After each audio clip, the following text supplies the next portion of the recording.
Hey Cowboys Nation, let's go for another round of news from America's team. Watch until the end so you don't miss any news and sign up to stay tuned for everything that comes out about the Cowboys. Cowboys DeMarcus Lawrence sends bold message to Eagles offense, defeat it. The Dallas Cowboys and DeMarcus Lawrence know exactly how difficult it can be to defend against the Philadelphia Eagles offense. The Eagles have a wide array of weapons, but one of their most successful strategies has been the brotherly shove. Anyone following the NFL this year has heard the discourse about the play. There's a real chance it will be banned in the future, but for right now, Philadelphia and other teams are making use of the play. While certain defenses have complained, Lawrence made it clear on December 7th that he isn't protesting. "I ain't in the complaining business. I ain't got time to complain," Lawrence said, per Yahoo's Yori Epstein. "Whatever you put out there in front of me, I'm gonna try my damnedest to defeat it." The Cowboys came close to victory in the two sides' last encounter but fell just short in a 28-23 loss. This time around, Philadelphia will be making the trip south to Texas in what should be a rowdy atmosphere at Cowboys Stadium. If the Cowboys can win, they'll take the lead in the NFC East. If they lose, they'll be 2 games back of the Eagles with just 4 games left in the season. Micah Parsons speaks out on holding issues while Lawrence isn't complaining. Fellow defensive end Micah Parsons is making his thoughts clear. In response to Pittsburgh Steelers' T.J. Watt comparing the current state of holding penalties to NBA's defenses using the hack-a-shack strategy, Parsons echoed the Steelers' star's sentiments. "It's comical, you know," Parsons said to reporters on December 6. "TJ, he's good. It's something that we should not even call out anymore. We all see what's going on. We don't got to say it. The fans, the media, the reporters, they all see it. It is just something they are not making an emphasis on. And they're getting away and they want teams to score lots of points. At the end of the day, that's what they want." Parsons is having another exceptional season, despite the issues he's described.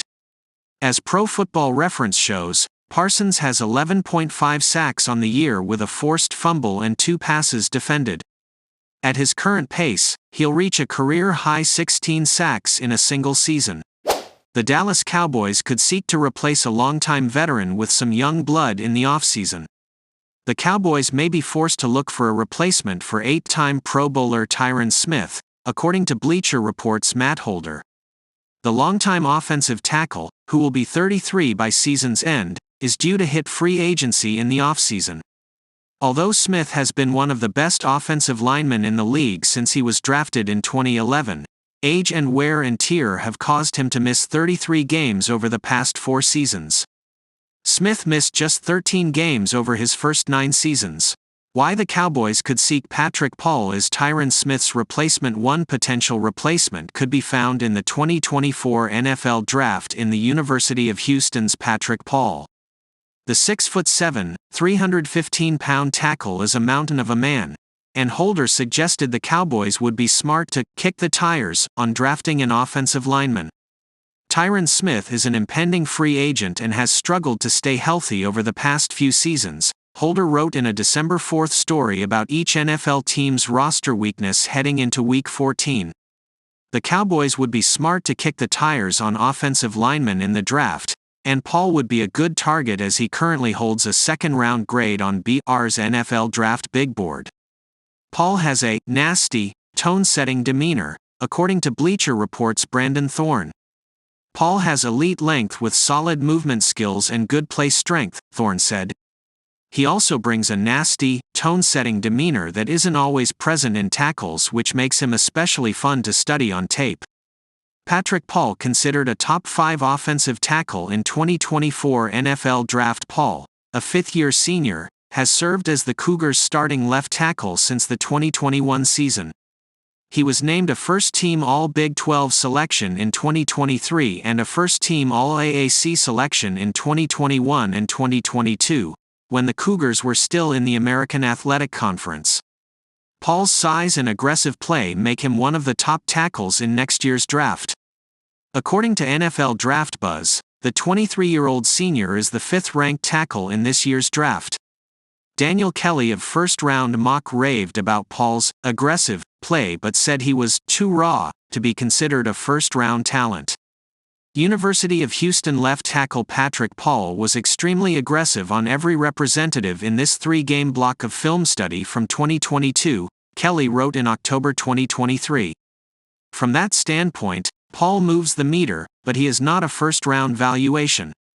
I love his physicality and aggressive nature so much I could send him a Valentine's Day card. However, first-round grades are reserved for dynamic elite talent and Paul was too raw to fit that description last season. Though Smith is obviously up there in age and has an injury-filled past, his play remains among the best in the league. According to Pro Football Focus, Smith has posted an 86.5 offensive grade and 89.2 pass blocking grade this season. He actually ranks second in offensive grade and is the highest-ranked player among all tackles in pass blocking, at least 100 offensive snaps. Cowboys $82.5 million OL seeks redemption after Eagles disaster. It is not often that, going into a major rivalry game with playoff implications in December, the microscope of attention lands on an offensive lineman. But that is the case in Dallas in Week 14 as Philadelphia comes to visit.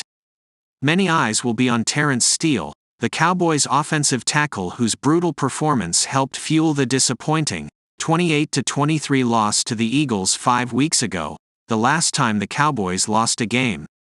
Again, it is not often you can say this, but the Cowboys likely lost that game because of Terrence Steele.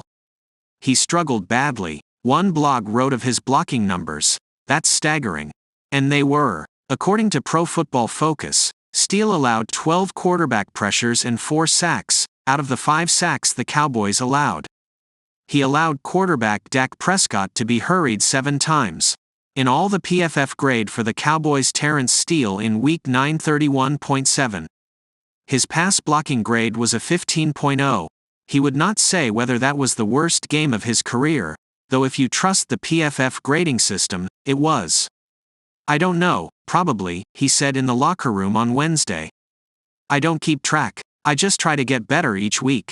While the Cowboys seem to have improved since then, the big question might be, has Terrence Steele improved since then? Expect the Eagles to try to find out. He did say on Wednesday that he is more confident. "Just taking it day by day," Steele said. "Trying, each day, to get better and better and keep stacking days, and that will stack confidence."